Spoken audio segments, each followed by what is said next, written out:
You believe you know yourself. You believe your choices are truly your own, that your emotions make sense, that your decisions belong only to you. But what if I told you there is a hidden part of your mind living in the shadows? A part that quietly shapes your relationships, your fears, your anger, your deepest insecurities, without you ever realizing it. I am Carl Gustav Jung. I spent my life trying to understand what others could not explain, and I discovered something unsettling.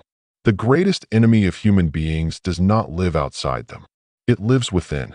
I gave it a name: the shadow. Most people believe they are defined only by the qualities they proudly show the world: kindness, intelligence, compassion, discipline. But that is only half the story. From childhood, you learned an unspoken rule. Some parts of you were acceptable. Others had to be hidden. When you cried, you were told it was weakness. When you felt anger, you were told to suppress it. When you failed, you were judged. Little by little, you buried those emotions. Not because they disappeared, but because you believed they didn't belong. That is how your shadow was born. It is not evil. It simply contains everything you refuse to accept about yourself. And here lies humanity's greatest mistake. People believe that ignoring something makes it disappear. It doesn't. Everything you repress remains alive. It simply moves into the unconscious. And from the shadows, it begins to shape your life. Have you ever met someone who irritated you for no clear reason? Someone arrogant, selfish, overly confident. Now ask yourself, were they really the problem? Or were they awakening something you never accepted within yourself? This is what I call projection. Human beings do not see the world as it truly is. They see it through their own wounds. Often, the traits we judge most harshly in others reveal something hidden inside ourselves. It is uncomfortable to hear, but truth usually is. As long as you continue blaming others, you will never discover the real source of your suffering.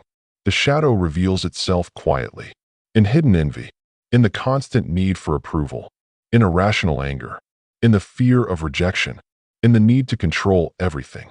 It appears when you smile, while silently falling apart inside. When you say, "I'm fine," even though you know you're not. When you spend your life pleasing everyone else, while abandoning yourself.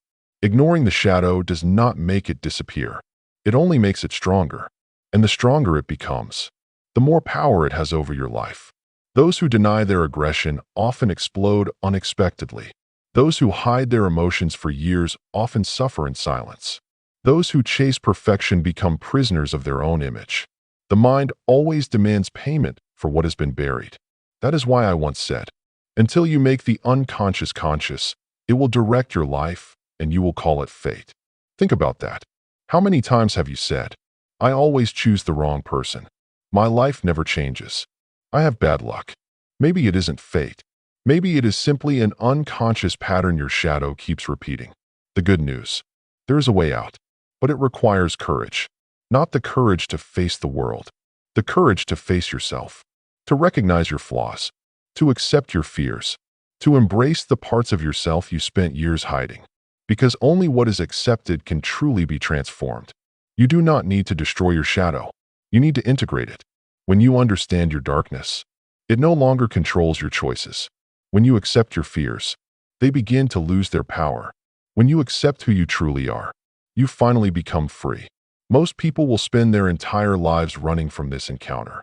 They will chase money, status, success, relationships, social media, anything to avoid silence. Because in silence, the shadow begins to speak, and very few people are willing to listen. But those who do, discover something far greater. They discover themselves. So let me leave you with one final question. If you met your own shadow today, would you have the courage to look it in the eyes? Or would you keep pretending it never existed? Because in the end, the hardest person you will ever truly know is the one staring back at you in the mirror.